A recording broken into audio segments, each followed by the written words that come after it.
Hey, good morning guys. What's going on? It's Ray from CMA and you're back in the shop with me. So today what I'm going to be doing is I'm going to be cutting away the bad sheet metal here so I can access the repairs. I need to replace the bottom portion of the lower pillar here, and I also need to replace the front portion of the rocker. So what I need to do is I need to get to these areas without interruption of the metal. So I'm going to cut away this bad stuff right now and show you exactly where I'm going with this afterwards. Ready?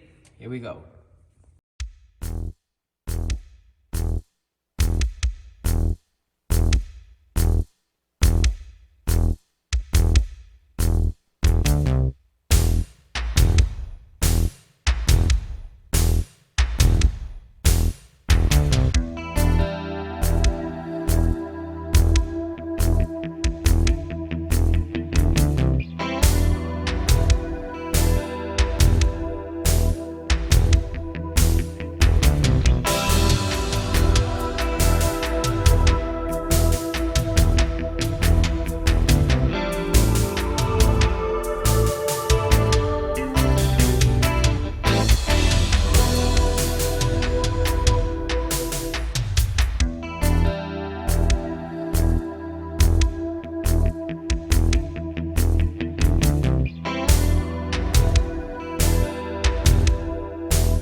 This is one of the things that really destroys vehicles that sit for a long time. Mice find their comfort spots, they build a home, and then it builds up moisture and everything else, and that's what rots out these areas really badly. But that's where I'm at, guys, so far, so we'll see you next time. Thanks a lot. Bye.